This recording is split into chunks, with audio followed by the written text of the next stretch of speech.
All right. Hey, how's it, everybody? It is right around 5 p.m. West Coast time. I'm going to say it's 2 p.m. No, 3 p.m. Hawaii time, 8 p.m. on that there East Coast, and 7 p.m. for our Central Time folk. I am Mad Statter. This is Chatter with Statter, and we have got folks hanging out, waiting for the party to begin. We have got folks subscribing to the stream. It looks like Andre is in the house as usual, gifting away all of the gifts. So it looks like 10 tier 1 gifts by Andre. Mahalo nui loa, my friend. Thank you so flippin' much. That is super awesome. All right, so yes, indeedy, a little bit of a hamajang start to the stream tonight. I didn't realize that I still had the Christmas music from, what was it, Gene Autry, Santa Claus is Coming to Town. I still had that set up as my intro starting soon bit, and as soon as I came in, I was like, oh, well, that's the opposite of what we wanted to do, because Santa isn't going to be coming to town for quite some time. He already made his way through. Hopefully you got everything. And oh my God, it looks like we have a hype train thanks to Rick gifting Darlene a sub. So we are choo-choo.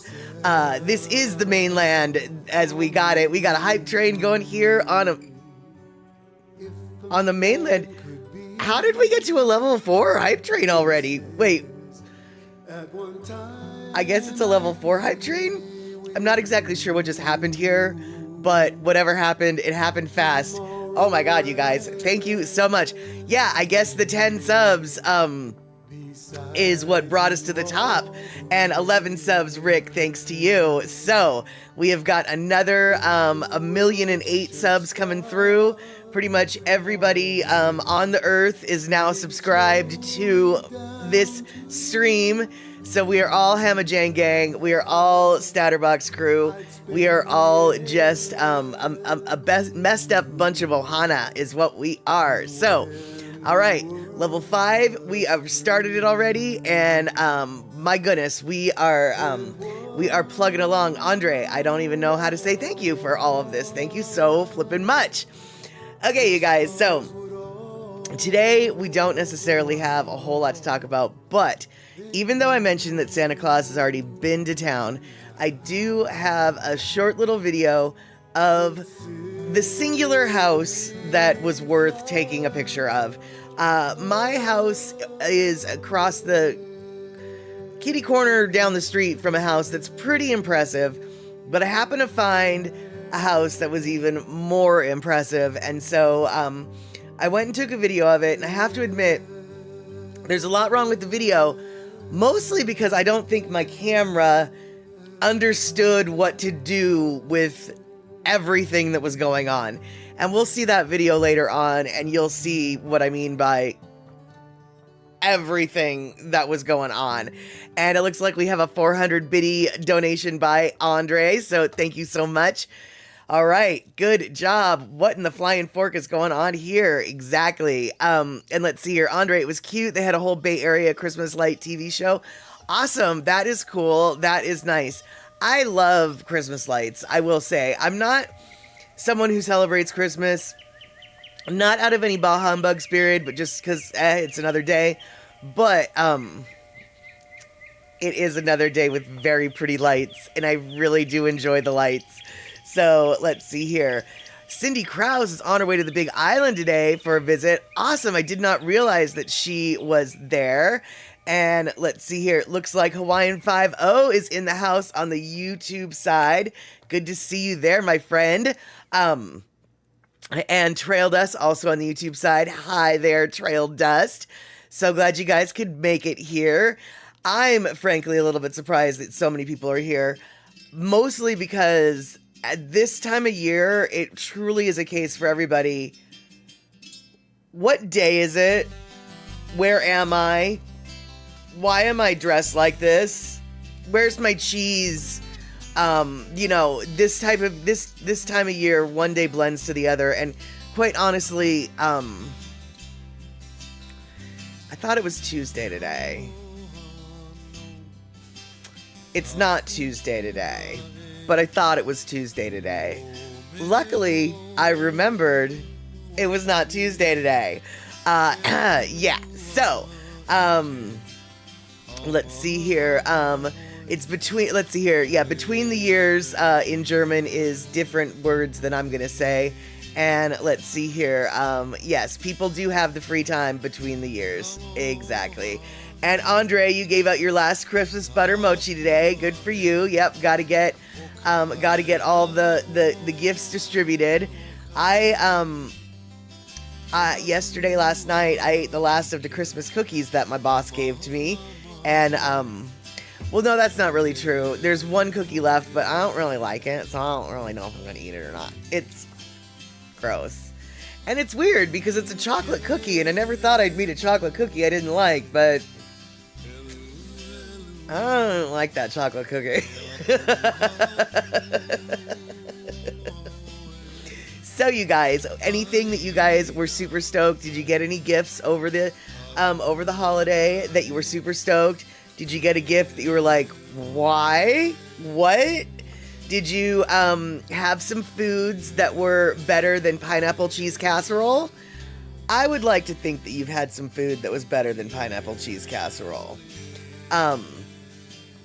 And the only reason, two reasons why I'm asking this is because, one, I have mentioned pineapple cheese casserole on this channel, and two, I actually saw a video where a lady from the South, it's this YouTube creator called Josh and Mama, or Josh's Mama Cooks or something, and the whole point is, oh good lord, no, mom does not cook, and some of the atrocities that come out of her kitchen include her famous pineapple rings with melted cheese on them for the holiday appetizer.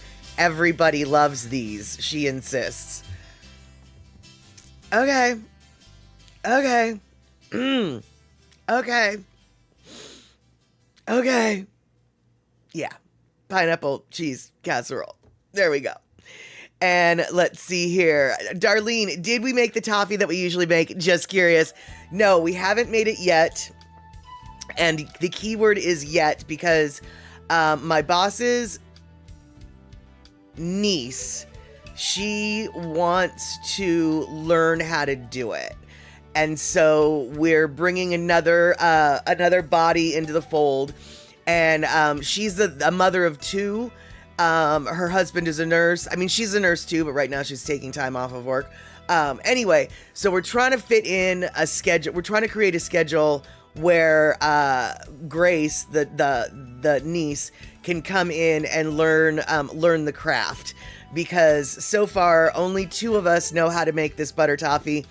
And we make it the witch's way. And by the witch's way, I mean, even though every single candy making instruction book says you have to use a candy thermometer, we don't.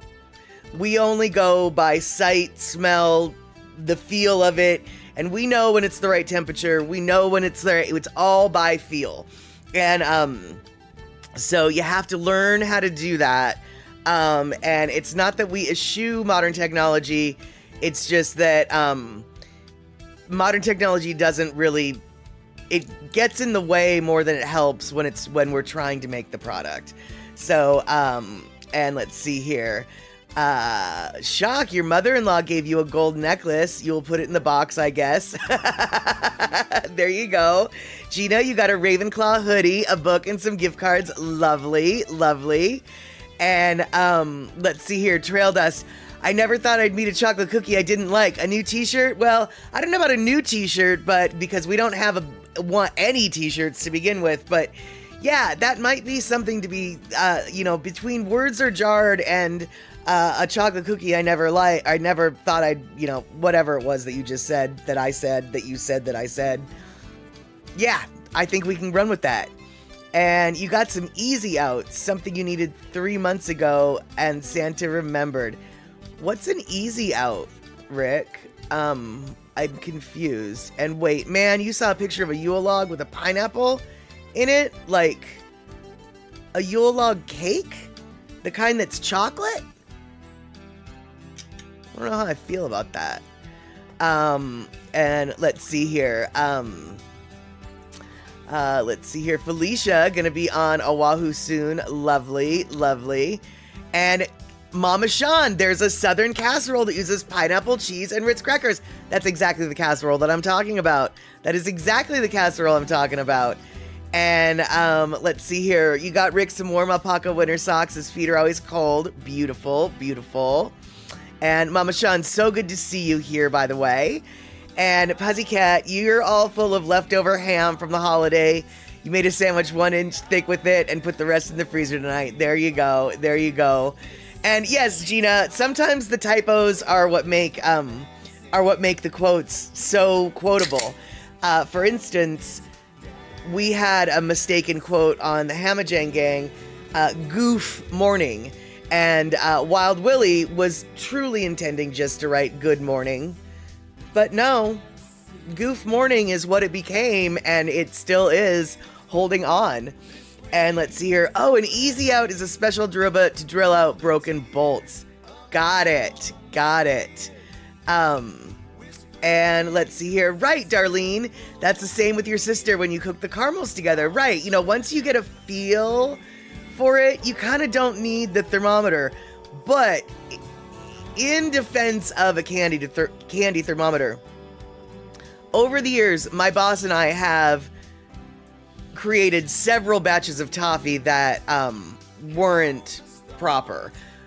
But the thing is the worst thing that's going to happen when you melt a bunch of butter, sugar, and almonds together, and they don't quite like crisp up into toffee, well, the worst thing that you're going to have is a softer piece of candy instead of a harder piece of candy. I mean, it still tastes delicious. It's just not what you were going for, but it's still very edible. So even the trash was still golden. You know, people didn't mind.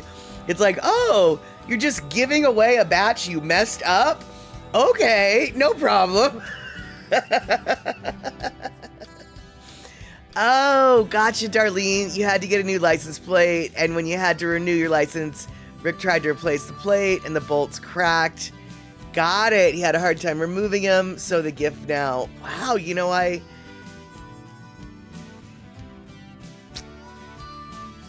don't know what I would do if that happened to me. I would freak the flying fork out. Because I don't know how to remove. I mean, I'm playing up on a stereotype when I say this, but I'm just a dumb girl. Like, I don't really know how to undo. If a bolt broke, I wouldn't even know where to begin to think about how to fix it. I would cry because it's like, this is a license plate that's supposed to be on my car. And yeah, duct tape, exactly. Duct tape is exactly what I would be doing. Yeah, duct tape is exactly what I would have been doing. Mm-hmm. And yeah, no, you're right, Shock. I would have called my mechanic. Well, you know what? No, that's not true. Because my mechanic lives in Tacoma, so my mechanic is a half hour away. What I would actually do, and I have no shame in saying this, I would go down to the bar, and there would be one of 3 different people there that if they're there, I would grab them, and I would say, you need to help me right now. I know you have the tools. Andre just exactly. Andre knows what I would do. Andre knows exactly what I would do. I would go down to my mechanic center at the Waku, and I would ask for help. That's exactly what I would do. That is 1000% what I would do. But I will tell you what, you guys. We've got Cora the Capricorn back in the house. Dude, so good to see you. Haven't been here for a minute. All right. Glad you've got time to stop on by. And let's see here. Darlene admitting that even a boy has problems with broken bolts. He had a hard time. He ended up using his drill and it was still hard. He got it done. But now these tools, this gift, could avoid this in the future. Which, of course, now that you've had this one time, it probably will never happen again. But you are prepared. And Shock, your motorbike has lost a nut, so the plate is held on with a zip tie. Well, see, now that I wouldn't, if I lost the bolt, I wouldn't be nearly as freaked out because that type of solution. But once the bolt is broken, broken in, then you can't use the hole to have an alternate fastener go through. Because all that sign language that I'm doing helps. I don't know what I'm doing. I'm Italian today or something. And yes, Felicia, exactly. Happy New Year in advance, everybody. Speaking of New Year, we will be on the day before New Year, so January 30th, the day before New Year's Eve, we will be watching a movie called Four Rooms, and you would think by now I would find the DVD to show it to you, but I don't have it. I mean, I have it. It just disappeared, but yeah. We're still going to be able to watch it because I have it on my computer. So, Four Rooms on January 30th. Then we're going to have Crazy Rich Asians, I believe. And then we're going to have Bohemian Rhapsody. Or it's going to be in the other order. If I don't get Crazy Rich Asians in the mail soon enough, we'll watch Bohemian Rhapsody before that. And let's see here. Insurance tools are the best, says Rick. Never having to use them is the best policy. And shock bragging. I have a garage full of insurance components.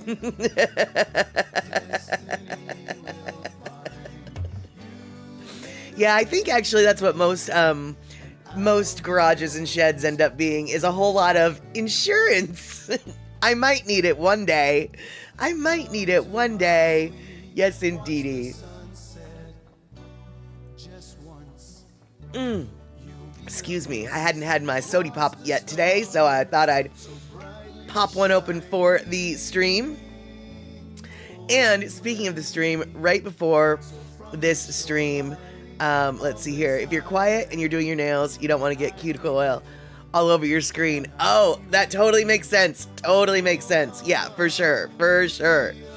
And, Andre, exactly. Insurance tools is a little bit like hoarding, but with a good reason. And, let's see here. And Shock is confessing, I need to go in there and weed it when it gets warmer. You're already at risk of injury unless you get to your side from the outside. Wait, unless I get to my side from the outside. Got it. And, oh, good, Gina, you found some suitable, inexpensive sunglasses for Ritual Thry-Do at the beginning of, for what? I'm not sure what you mean there, but that's okay. You've got your inexpensive sunglasses. Perfect. And then let's see here. Oh, right on. So, right, 2 pictures with Zoom attendees in their sunglasses with their ooks. And then one standard, one silly. That is so cute. That is cute. Oh, Ritual, they do at the beginning. Got it. Suddenly, the words make much more sense. And let's see here. Darlene. Oh, grandson was so excited. For he not only got the visit from Santa, but he also lost his first tooth. I don't believe I said that. And the tooth fairy came too. Oh my goodness, boy, was he happy. I wonder if the tooth fairy was able to see Santa Claus, or if even those magical creatures don't get to see each other. And let's see here. Bacola T, your arms are very tired after 6 hours of flying over the Pacific. So glad that you're back home. I'm assuming that's what you mean, because I know you were in Vegas. I do know that. And we actually all know that because we got to see video and picture proof. And let's see here. Yes, Andre, in the movies, they definitely, The Rise of the Guardians, which is one of my favorite Easter movies that I always get confused with a different movie with a similar title.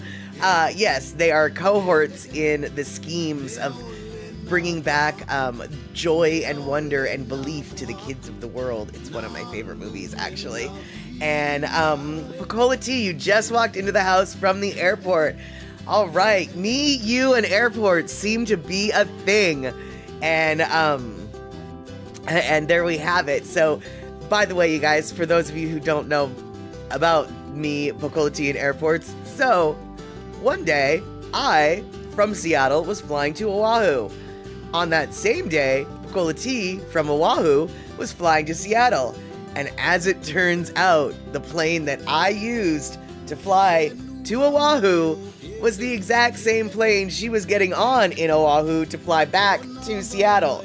So quite literally, as I was getting off the airplane, she was there waiting to get on the same exact plane I was just disembarking from. That's kind of sweet. It was awesome. And let's see here. Gina, no, you'll knock them out with your cheap sunglasses, and you definitely will be good enough to play along, because that's the whole point of a play along, is to, you know, blend your mistakes in with the other people's no mistakes. That's how that works.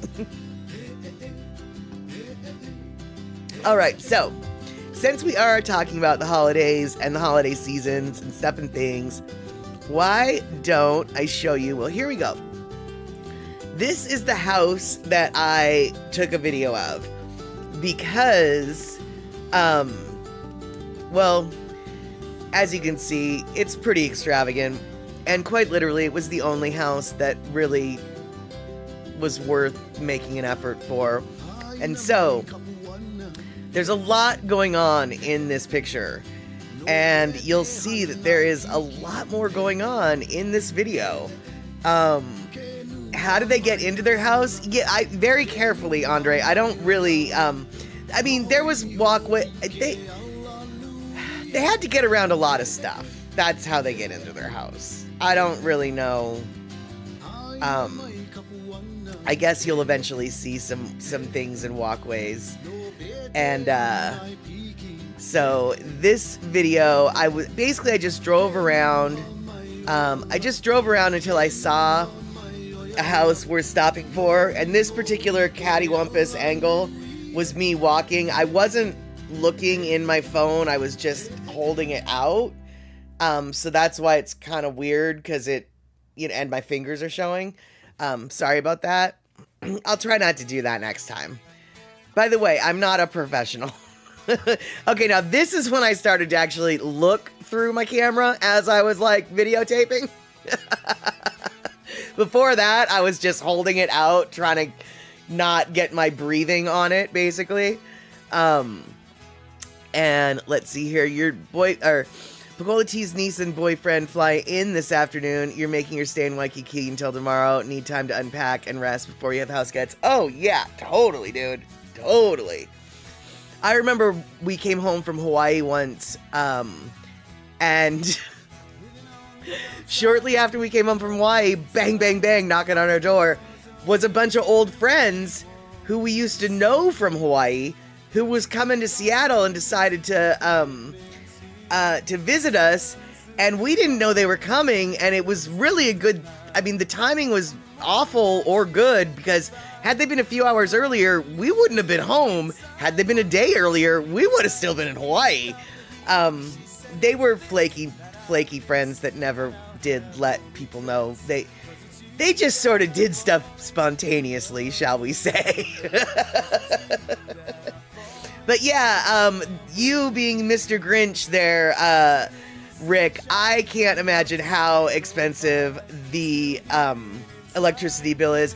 But as Andre pointed out, and I was just about to say, the LED is helping cut that cost for sure. That LED definitely is helping to cut the cost. And let's see here. Oh no, wow, Darlene, no, I did not see that protesters stopped or blocked the LA airport, and it was closed for a bit till protesters were apprehended on the road and entrance was cleared again. It happened at New York airport too? Holy flirkin' snit, I had no idea. Which is kind of weird, because I usually have a vague idea of what's going on in the protest world. Interesting. I can only assume it was a Middle East protest, but then again, who's to say? There's a lot of different protests going on these days. But yeah, so this is the front. The first part over there was like the side of their house. So this is like the front main part of their house. Okay, yeah, Palestinian protesters. I figured as much, but like I said, there's a lot of people protesting for a lot of reasons, so, you know. Let's see here. Hey, Base 4001, good to see you. I have been, well, you know, I've been commenting on some of your videos, watching those crazy bikers. It's good to see you. This is a little video of a house that's, let's say, I don't know, 10 blocks from my house? I'm gonna say it's 10 blocks. Now, I wish the lighting were better, but that's a little post office, Santa's mailbox, goes directly to the North Pole post office. And, so I think I might play with this video to, work with some brightness and color corrections. Then again, maybe not. This might be too complicated of a color correction video. And Cora the Capricorn, nails are done now, nice and juicy. You wish the UK did houses like that. Your town does shop window competitions, but it's not the same. No, you know what, Cora? It's probably not the same, but at the same time, having a little downtown core, you know, with all those shops that are all decorated, that is a special kind of magical as well. We don't necessarily... I was lamenting in my town how few shops decorated their outer spaces. And so, that is cool that your town holds competitions, actually. And then here we have it. We've got Sasquatch hiding in the trees of the Christmas festivities. And then that's the other, there we go. That's the house right there, you guys. So 4 minutes, one house, but there was a lot going on. So I felt like I really needed to take the time to show you what was going on. And so, yeah, that was the best house that I came across this year. I don't know if anybody else came across any better houses, but generally people keep their lights up, at least until the New Year's usually, especially if it's a display like that. So if you guys do happen to stumble across a really cool decorated house still, I am still happily taking videos for set shenanigans. And yeah, Darlene, that has to take forever to set that all up, without a doubt. I can only assume that they, like, start doing it in pieces.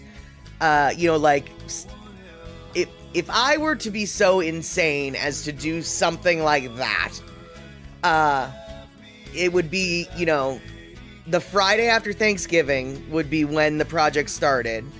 And every week there'd be another level of, it's like, okay, well, we're going to do the house lights tonight and maybe put that angel on the roof. And then we're going to do the trees, you know, and then we're going to do all the Rudolphs, or, you know, I mean, like, you would have to break that down into multiple layers of insanity, right? You can't just throw that together in a weekend, right? I mean, and then, yeah, exactly, Andre, major investment in all the ornaments. And actually, now that you mention it, where do they, because we asked this about the hotel, and we all know that hotels have random storage for everything. But we just saw this house and how big, or relatively speaking, not big this house is. Where do they store the ornaments throughout the year? Where do they store all those decorations? I mean, they must have a rental storage unit just for their Christmas stuff, right? I can't even imagine where they store that stuff. And Cora, it's always, take a nighttime street walk to see all the lights. Your tree was a bit lopsided. Wait, hold on. Lopsided. This year, though, it was basically lying on the floor. Oh, no! Oops. And Pacola T, are you re-savoring with your eyes the one suitcase that is entirely filled with your Trader Joe's haul every time you return? So happy. That is so funny. Curious what your favorite Trader Joe's things are to bring back to the island. And And you know, oddly enough, I don't think their neighbors really do need the blackout curtains because first off, it's a really dark street, really, to begin with. But the LEDs really don't shine. Like, if that was a bunch of real lights, boy howdy, you're right, they would need the blackout curtains. But it really isn't that bright that far out from the street. So, unless, yeah, I don't think that the neighbors would need that thick of a curtain. And let's see here. Oh, neat, Andre. You have a little neighborhood in East Oakland that almost everybody decorates and even connects the lights from house to house. That's cool. That's cool. And let's see here. Rick, around us, the weather could turn big time and those lights would be frozen in for the season. Right. And, right, exactly, Cora. You can barely fit your tree in the one box of baubles in your attic. I mean, yeah, that's all I could think of with all of the, I mean, just the big wreath that they had. And then they had so many different archways that were decorated with stuff. I just, yeah. Yeah.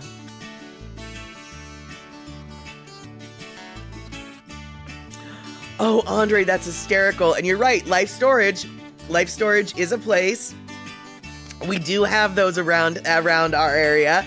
And that is hysterical. The first time that you saw it, you thought it was a literal life storage where people are kept frozen. The name implies that. I mean, I'm not gonna lie, that is a very logical extension of the name. And let's see here. Your favorites are Trader Joe's condiments, grains, soap, cookies, candy gets hauled back home. Nice. My favorite, it's funny you should say that about soap. My favorite hand soap comes from Trader Joe's, and they advertise it as kitchen soap. And it's the lemon hand soap, but it's for your kitchen, they say. I have it in my bathroom, whatever, because the only kitchen soap I have in my kitchen is dish soap. And yeah, that's right, I wash my hands with dish soap when I'm in the kitchen. My hands get washed with Dawn. I don't know what to tell you. But in the bathroom, they get washed with Trader Joe's lemon soap. And so let's see here. Rick, the newest fad here is everybody in the street gets the same blow-up figures and ends up with 20 or 30 in one block. See, and I just don't like those blow-up figures. And base, you're gonna have you have a life storage near you. You're gonna use that chirogenic story, or however you pronounce that. Good. Yes, exactly. And Picola Tea. Okay, you know the soaps I'm talking about. Yes, exactly. And Andre, that's right.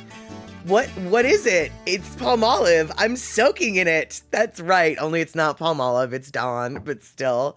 But you know what, Rick? Those blow up things, I dislike those more than I dislike.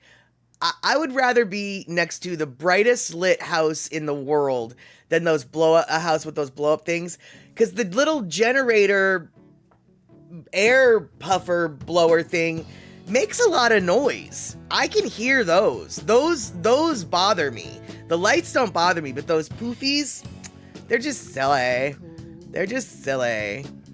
And, oh, Darlene, we have a candy cane lane too, but they don't do it for charity. They just do it to create air pollution in their neighborhood, I guess, because that's what ends up happening. But yeah, the candy cane lane neighborhoods are quite impressive.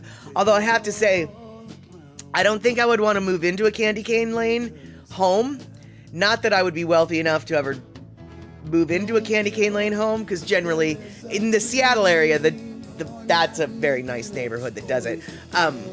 But you know, can you imagine the pressure? You know, it's just like, listen, neighbor, we've got the best block in Candy Cane Lane, and we have had the best block for the last 25 years. And part of the reason was because Mr. Old Man Smith and his candy cane blah blah blah Christmas tree house of blah blah blahs was the best thing that we had to offer. Now, Mr. Old Smith Man is dead. You need to live up to Mr. Old Smith Man's visions. Like, but I just needed a place to live. right? And yes, exactly, Rick.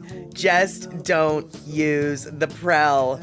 No Prel for you or for me. And yes, Dawn is the best according to everybody here who uses it, which is let's see here.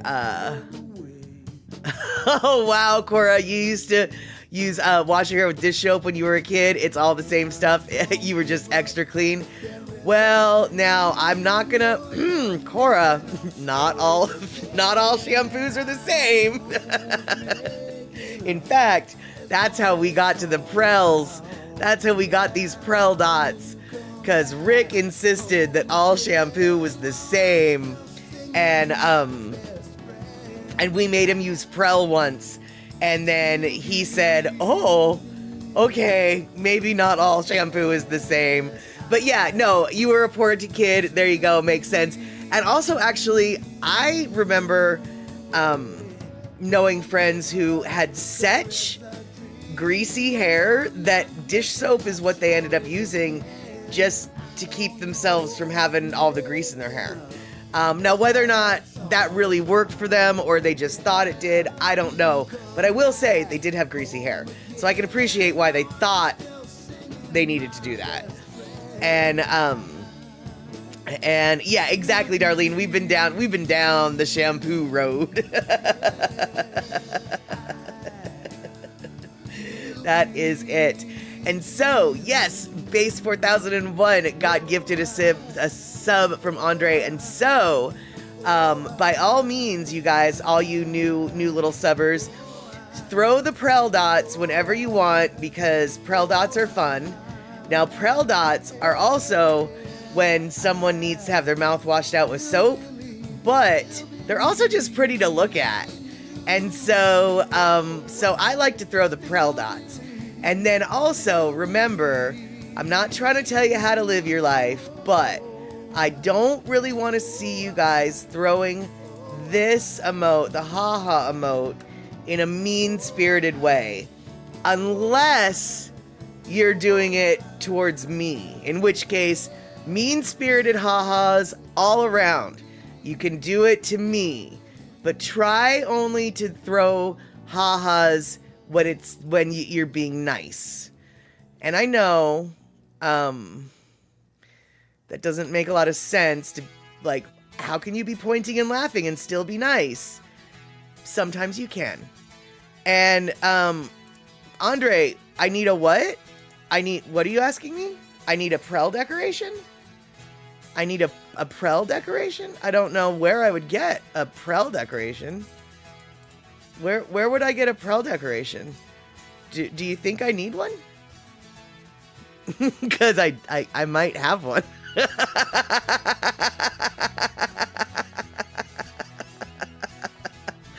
Right, exactly. You can give it, instead of pieces of coal, it's to use in good fun situations. Exactly. Now, if I do or say something so ridiculously stupid that it deserves to be pointed and laughed at, then that is what that is for. But remember, also, we generally do stuff here half-fast, which is why we have a half-fast emote that isn't showing up. Oh, here we go. Here's my half-fast emote. And so it's our little emote tutorials for those who don't know about the emotes. So it's a half-fast. That's my half-fast. Well, yeah, half-fast.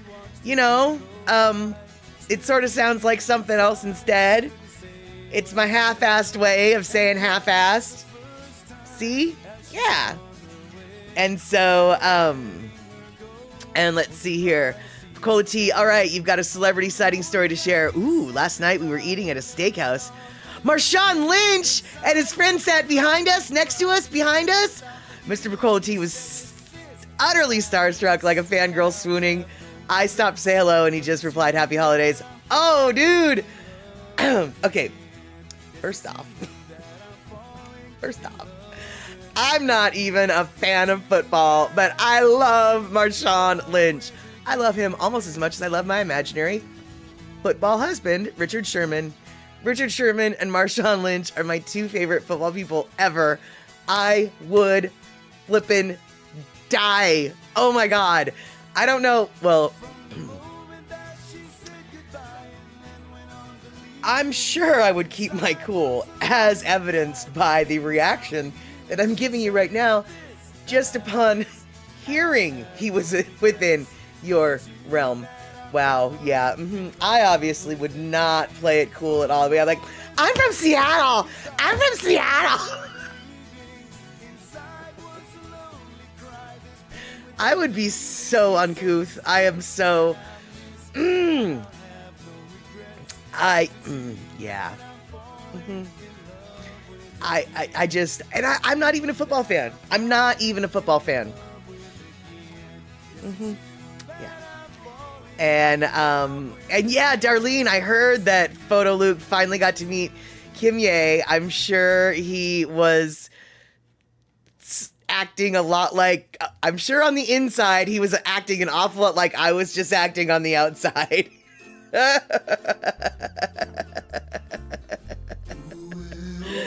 And let's see here. Yeah, Marshawn Lynch is a cool guy, and he seems like a great guy. Went to high school a few blocks away. Nice. And then, oh, right on. Cool. You told him that he was at his epic Berkeley versus University of Washington college game. That's awesome. But okay, so you guys, check this out, though. So we know who Marshawn Lynch is.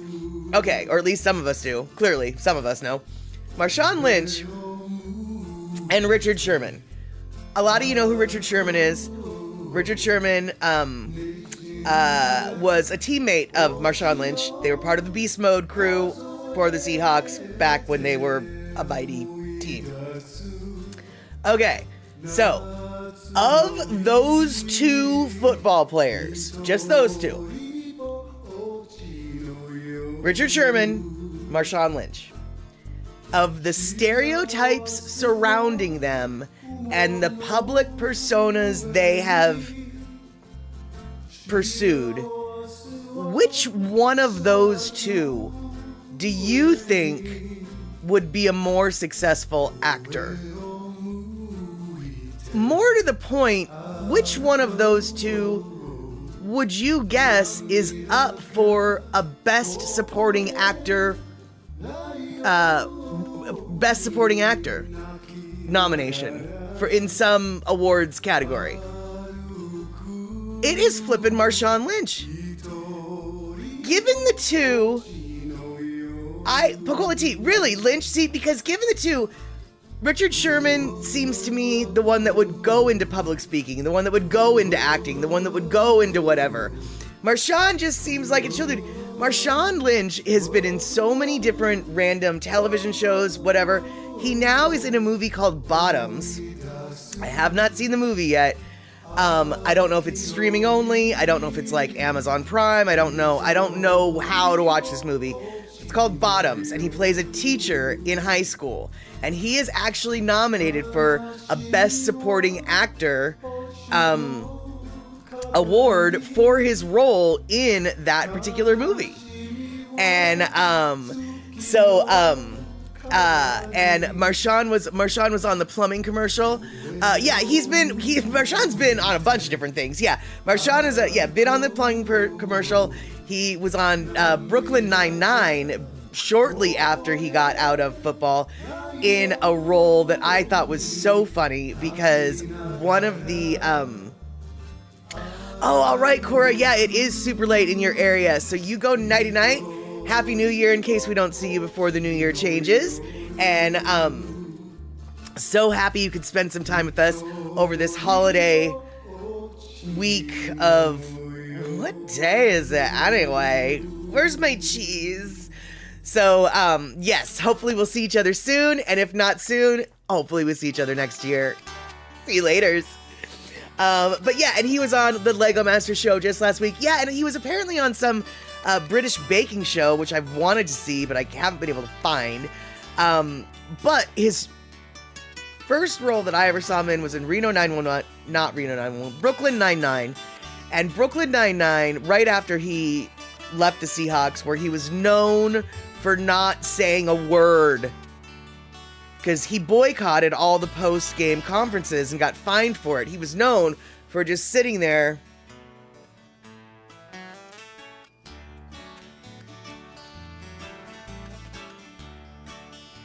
only longer. And and so one of the characters on Brooklyn Nine-Nine, I can't remember the character's name, Diaz, Detective Diaz,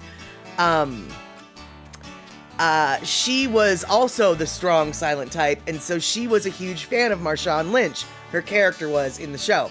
So when her character finally got to meet Marshawn Lynch, I think she like arrested him for some reason, or I don't remember what. She eventually got to meet him, and she was kind of fangirly. But then her character met Marshawn Lynch's character, and he wouldn't shut up.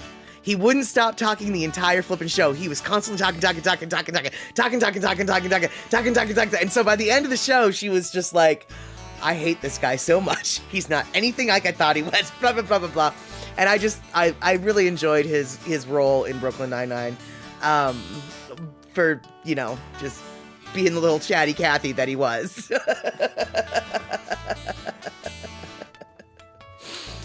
All right, so we are getting up there, and Deb Case, good to see you from Kentucky. No, you haven't been here. If I remember correctly, you've been feeling a little under the weather, so I'm glad you're feeling perkier enough to say hello. Good to see you come on in. You're coming in right at the time that we're going to take our quick Lono listening break. It's going to be, I chose this one for Kylo and Puzzycat in case they're still listening. This is, of course, the classic Hele Pohaku. Gotta move them to the other side of the island by those banana-eating Menahunis. All right, there you go.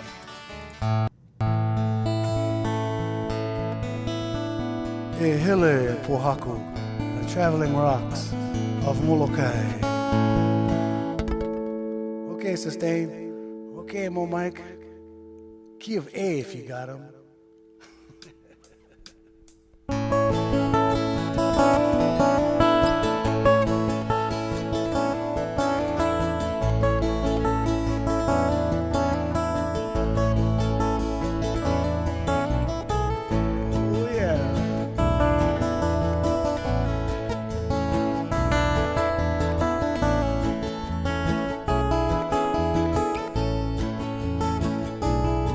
Kaulana o Molokai ia hele pohaku mai waila wa uluwehe hana mene huni ke ia pola haoli mene huni e mai a me ai one by one hele pohaku to the other side hele pohaku one by one hele pohaku to the other side pa pa pa pohaku to the other side.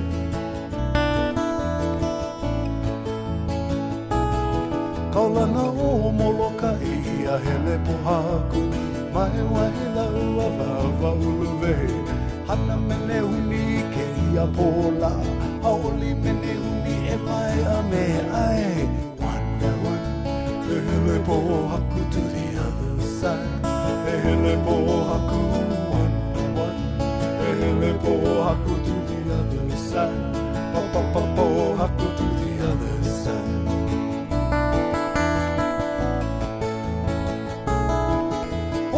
Luna o mauna ike mapule umake kai ku home ili o pai ka hale ko inoa ele aka ko e pohaku o wailau one by one ele pohaku to the other side ele pohaku one by one ele pohaku to the other side pa pa pa pohaku to the other side.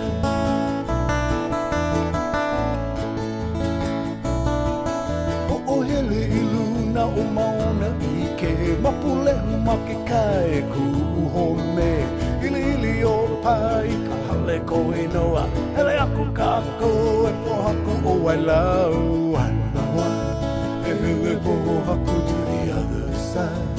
Hele po haku one by one. Hele po haku to the other side. Pa pa pa po haku to the other side.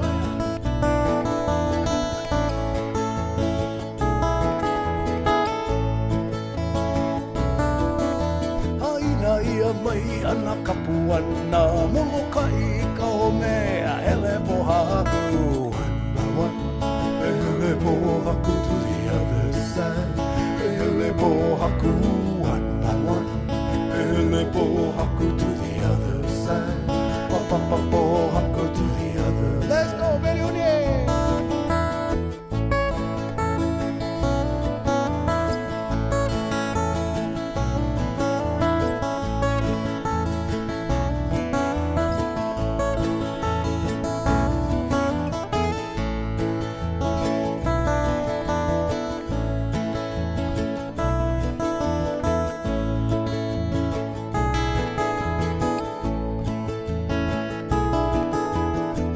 Ia mai ana kapuana molokai I ka o mea hele po haku one by one. Hele po haku to the other side. Hele po haku one by one. Hele po haku to the other side. Pa pa pa po haku to the other side.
Traveling Rocks of Molokai.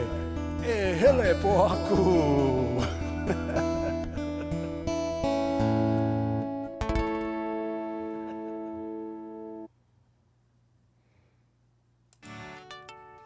All right, there we have it. Rick, you like Lono's shirt? I didn't catch what shirt that was. Let's see here. But I like Lono's hair. I like Lono's music. The only thing I don't like about Lono's hair is he always has a good hair day. Today I had a good hair day, but always I don't have a good hair day. He seems to always have good hair days. Hey, Andre, thank you so much for the 400 biddies. So for all y'all who are unfamiliar, that was Lono Music, and you can get his music at lonomusic.com. He's got, 14, 15 albums available there. And his latest projects are the Molokai Eevee Band projects. 2 of them have been released so far. Number 3 is in the works. I can only assume sometime very close in the upcoming year that will be released. I believe there is a number 4 in the works as well, although not quite as ready as number 3.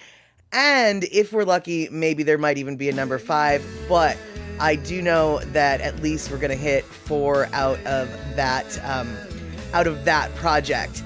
And let's see here. So if you want to support Lono Music, lonomusic.com is where you can go. Or if you just want to listen to his stuff online for free, you can go to his YouTube page. Kaupe'epe'e is his username. But if you don't know how to spell that, you can just type in Lono Music and it'll take you right there as well. So we are definitely stoked to have him share his wonderful, wonderful tunes with us. And through his music, you can learn an awful lot about Hawaiian history, especially the Molokai side of things.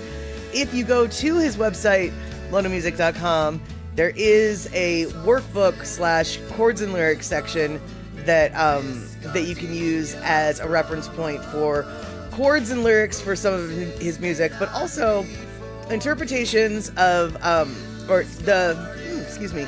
when the lyrics are in Hawaiian, oftentimes there will be English interpretations, translations, of what those words are. And sometimes if you're lucky and you read the fine print, there'll be even other hints and notes about various songs, i.e. what inspired it, what part of the island inspired it, or which island inspired it. And you can glean other history, other songwriters, and other stories to explore when reading all of those details. So, there we have it, Rabbit. And let's see here. What's going on with Rick? Oh, it says everything Rick. That was Lono's shirt. Gotcha. Well, of course, no wonder you like that shirt, Rick. And let's see here. Darlene bragging about Rick's hair. He's got a decent head of hair too, especially when he uses Prell. There you have it. There you have it. Well, okay, you guys, speaking of Prell, and actually not Prell, speaking of hair, I have to say, now this is a lot self-centered of me. I know, this is very self-centered of me. But today, I looked in the mirror and I was like, oh my God, my hair looks just like it did when I was in high school. And I really did feel like this is kind of the hair I had when I was in high school. And so I went and I found this picture. And I guess my hair was a little bit curlier. And I had bangs that were a little bit shorter. But that was me in high school, senior year, in the yearbook office. Notice my Guns N' Roses peachy. Nothing but pictures of Axl Rose on the back of that peachy. But yeah, that's me. That was me when I was 17. And I was an editor of the yearbook, working late, and someone grabbed a picture of me then. So that's, yep. I feel like I got the same haircut now as I did then for the most part. And yeah, there we have it. Same hair. So yes, that was back from the ages. And let's see here. Darlene, you like my hair too. You used to have long, wavy, curly type of hair. Auburn looks great. Yep. Honestly, Darlene, I have wondered, like, when I think about you and your twin sister, two red-headed, long, I mean, you guys must have turned some flippin' flirpin' heads, is all I can think of. Let me tell ya. Long, wavy, auburn hair, two of you. Yeah. No wonder Rick caught you. No wonder you caught Rick's eye. Or at least one of you did.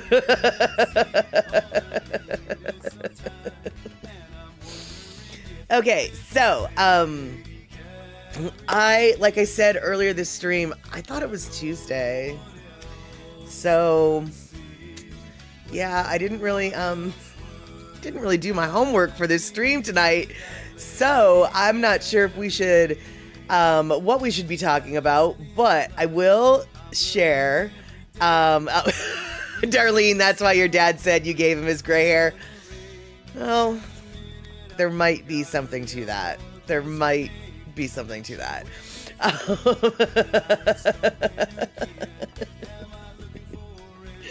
But I thought I would share with you this video, you guys, that I think I've been meaning to share for a couple weeks, but we've been talking about various and assorted things.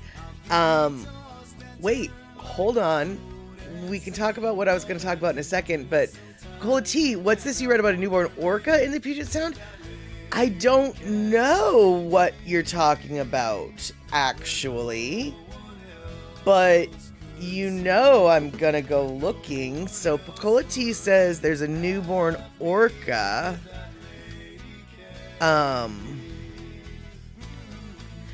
Okay, it sounds like you know more about this than I do, Cola T. So I'm gonna ask you a question. Do they know if it's a resident orca that's had the baby or if it's a Biggs transient orca that's had a baby? Not that either is bad, but one of them is slightly better news than the other. And let me explain what I mean by that. The Biggs transient orcas are gaining population in the Puget Sound area. They're moving into the area, whereas the southern residents used to be our main orcas that lived here. The southern residents are in a slow decline. Their population was decimated back in the 70s with the capture the capture of at least 50 different orcas that basically wiped out certain pods, bloodlines in a most devastating way. And so obviously we're not rooting against the Biggs, but we're kind of rooting for the residents. And it sounds like newborn spotted with J-Pod of the southern resident orcas. Oh, that makes me so happy. So they're going to have a new addition to J-Pod. If I remember correctly, J-Pod is one of the smaller pods. Hold on. I have a handy chart.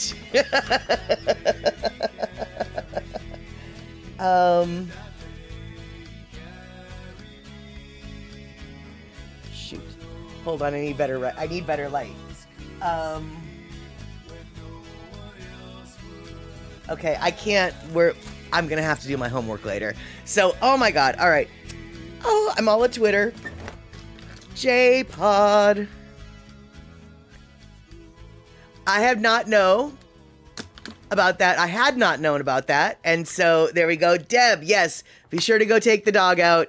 And Darlene, of course I have a map and a chart. Not only do I have a map and a chart, I actually have a downloadable, I have a DVD of all of the southern residents, their identifying marks of each pod and each resident or each member of each pod. I paid $20 for this. It is from the Whale Museum. It was created for and by the Whale Museum by Jeannie Hyde. And so, if that doesn't... Okay, well, there we go. We're not going to do that. But if you want to... Let's see here. Oops, that's not what I wanted to do. I'm not even sure how I did that.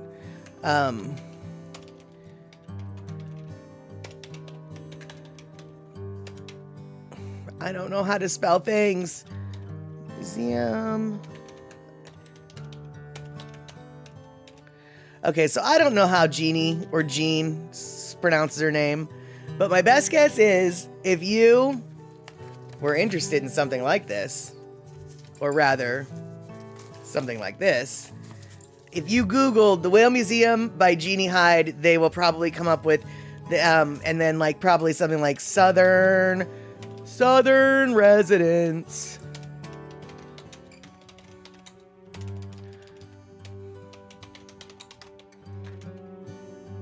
I'm guessing if you Googled those terms, it would bring you to this. But alas, you don't need to buy it because you know one day I'm going to probably show it to you. And so it looks like Andre's coming in with J-Pod is easily one of the most recognized of the southern resident pods due to the large part in their range. During any given time of the year, the J-Pod can appear in the waters off the west side of San Juan Island, Southern Gulf Islands, Central and South Puget Sound proper, the Georgia Strait, and the Georgia Strait. Historically, J-Pod would frequent the Haro Strait along San Juan Island during mid-spring through the summer and spend time in Puget Sound in the late summer and then early spring. However, there's been a shift in Psy. My best guess is there's been a shift in sightings, and what that shift is, I don't know, because Andre has not finished cutting and pasting it, and that is okay, because it takes time to cut and paste when you're spreading important information like this. But that's who the J-Pods are, and for those of you who haven't spent an awful lot of time here at Chatter with Statter, we spend an awful lot of time here at Chatter with Statter talking about the southern resident orcas. So one day, probably sooner than later, especially now that I learned about the baby, we will be talking more about them. And so it continues. There has been a shift in sightings. I knew the word. And the timing of J-Pod's presence in the area is based on salmon returns. In the year 2021, J-Pod was missing from the San Juan Islands for months, showing up intermittently throughout the summer and spending late fall and early winter foraging in southern Puget Sound, which correlated with the late salmon runs. During the winter, J-Pod tends to stay in coastal areas between Washington and Vancouver Island, Canada. All right, there we go. Now, we're not going to talk about this for a long time, even though I could go on. For those of you who are unfamiliar with what? Southern residents, big transients, what's going on here? We have got a couple different types of orcas that live in the Puget Sound area. The southern residents only eat our salmon. Salmon is exclusively their diet. They only eat salmon. They might eat other fish too, but they basically only eat fish. Mostly salmon. Biggs transients, on the other hand, they eat sea mammals. They go hunting for dolphins. They go hunting for seals. Quite frankly, if your dog is on the beach and a Biggs transient orca is alongside the beach, I wouldn't put it past a hungry orca to eat a dog. I'm not saying your orca's gonna eat the dog, or the dog is gonna... No, the dog's not gonna eat the orca. I'm not saying that the orca is gonna eat your dog. I will say that's not your orca. It might be your dog, but that's not your orca. But that orca near your dog might soon be closer than you ever want it to be. So, here's the deal, y'all. Moose have been known to be eaten by orcas. Moose. And so, if they're gonna take down a moose, I think that they can take down your dog. That's all I'm saying. Anyway, so, J-Pod is the salmon-eating kind. You don't need to be a fear to them. You don't need your dog to be a fear to them. Transients, they're, I mean, you don't need to be afraid of them, but you don't not need to be afraid of them. If you know what I mean. Definitely be respectful. And salmon eating or mammal eating, you probably aren't going to know which is which means don't go swimming in the water with them, okay? Just don't. They haven't been known to kill anybody in the wild. They have been known to kill people in captivity, but that's a whole other different thing. Haven't been known to kill anybody in the wild, so let's keep that statistic proper, right? Right. Yeah, exactly, Andre. Luckily, humans seem to taste horrible. And Andre, also right on the money. The orcas might not even eat the dog. They just might play with it, and that's equally lethal and so brutal. So yeah, you just don't, you don't want to have that. You don't want to have that. But, okay, so this was an unscheduled turn of a chapter, a turn of topic that actually is very helpful though, because we are talking about new stuff with the new J-Pod baby, which is awesome. And in California, they've got some new stuff too, only it's not orcas, it's beavers. And they have just recently, found a wild beaver in the wild. They found a wild beaver in the wild, y'all. And then they introduced a family of 7 other beavers into that area. So they're going to create a whole new breeding population of beavers in an area that used to be very beaver friendly. So we're going to watch a little video about this because I think it's the coolest thing. And it's re-naturalizing the habitats in California the way they used to be. And beavers definitely help with water management, and in the most natural of ways. And I think everybody can agree that California needs all the help it can get with water management, with all of the different stresses that the water system in California is being placed upon it, reintroducing beavers to create wetlands, which help to prevent forest fires, etc., etc. It's only a good thing. So, let's go watch a little bit about beavers. Boop.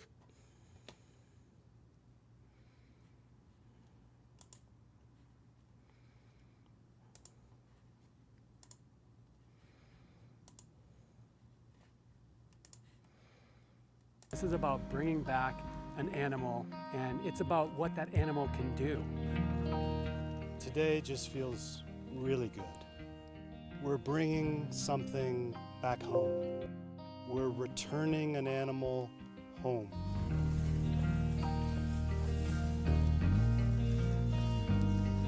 At the end of the day, our core mission is to help people and nature thrive together. And there is a lot to be discouraged and alarmed about in our world, whether it's climate change or the loss of plants and animals off our planet. But when we take action, we maintain our hope to restore, to regenerate our natural world. There's a part of our history where we viewed a lot of animals as nuisance, varmint, and we shot them off the landscape, from bison all the way down to beaver and many things in between. And when you bring them home, you'll restore your ecology. You'll get you healthy functioning again in your meadows, in your alpine streams, in your coastal estuaries. We're so excited to learn from our tribal partners and scientists that this meadow will be so much healthier and more functional with beaver in it. It will retain that snowpack that melts in the spring for a longer period of time, creating healthier, more abundant rivers throughout the years. It's going to create more of an ecosystem, more habitat for plants and animals that call this place home.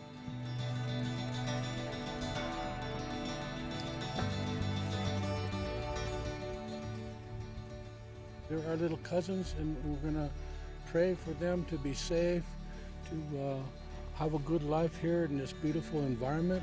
And so we're so happy to be able to release them here, and we pray that they will find a good home, make a good home forever here. I got a little choked up and teary-eyed. I saw the beavers come into the water and some swim off. But 20 minutes later, they're out in that pond making a home. And this could be forever, and it's the right thing to do.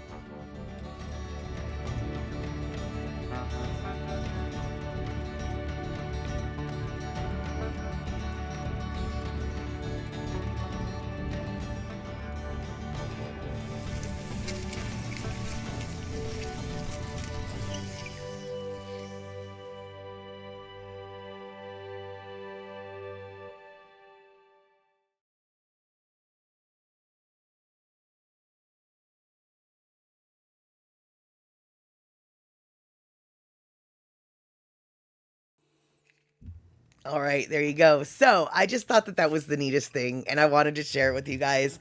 And I might be double feeding now, so there we go. Hopefully, whatever audio issues that might be happening aren't happening anymore. All right, so let's see here. Andre's coming in with the facts. Every beaver sighting is a promising sign for the experts. Dolman and Lundquist said the animals can help recover near-extinct species like coho salmon by creating new wetland habitats and encouraging the growth of plankton and insects they feed on. Exactly. Beaver dams can also more broadly restore natural ecosystems, slowing down the water flow and improving water quality by preserving sediment and nutrients in the streams. Absolutely, absolutely. Yeah, and that's one thing back when I did a whole entire stream basically on salmon and the restoration of salmon habitat once a dam was taken out of the Elwha River. One of the main points that I was trying to point out was the little estuaries, the wetlands, the slowing of the water, because we need the little backwater pools for the tiny fish to hatch and to hang out, you know, the smolts to hang out and grow before they get big enough to then go to the ocean. And so if there's no place for the little ones to hang out. You know, if there's no preschool, then, you know, and they all die before they get to preschool, well, then they're never going to go to college because they dead. And so, and let's see here, Darlene, they don't like to get too close, but don't leave your string of fish off the end of your boat or pier until you clean them, for they will be gone. Oh, that is cute. Smart little guys. That's the river otters, I'm assuming. And beavers are great in channels and riverwalk because of the slowing of the water and feeding the stream and lakes. Exactly. Precisely. And so, like I said, when it comes to water management, California kind of needs all the help it can get right now.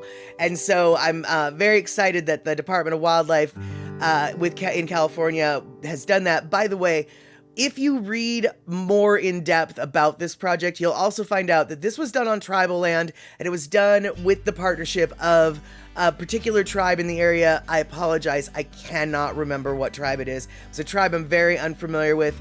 I cannot tell you. But yes, it was done partnerships upon partnerships and a lot of working together to get those animals released where they were released in California. And I hope more joint ventures like this take place when tribal communities and government entities work together. They really do seem to make some of the most important structural changes to our ecosystem and restoring our ecosystem. So I'm excited to see where this happens. And Andre, do we have sea otters up in Seattle?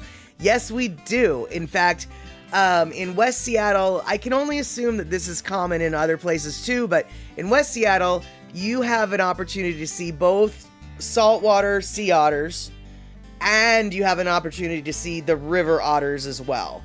The river otters do swim in the briny estuary, the salt of the Duwamish Waterway, where it's both salt and fresh, or it's salt water basically, but it's much more diluted than further out into the Sound, where it's much more concentrated salt water. And it was in West Seattle that I realized I don't really like river otters. They kind of freak me out, man. Because I was on the river, like, well above the water's edge. I was far away, man. And I was looking into the river, and I saw this group of otters swimming along the riverbank. And the riverbank was nothing but, like, big, huge, bouldery rocks, you know, that they had placed there. So they're in the water, on the other side of the rocks. I'm past the rocks, up on the sidewalk. Like, there's at least 10 feet between us, and not to mention a height differential. I was not in their face, man. Anyway, I'm watching them and I'm intrigued. Oh, look, there's those river otters. He's kind of cool. And two of the river otters, you know, there was three of them. Two of them, you know, were looking up and did, you know, they noticed me or whatever. And then they must like talk underwater or do sign language or something. Because the third river otter that I didn't think had seen me, that river otter came popping out of the water and ran halfway up the flippin' rocks, barking at me, basically letting me know to get the hell out of their way, which I did. But yeah, I got scared of them after that. I got really scared of them after that.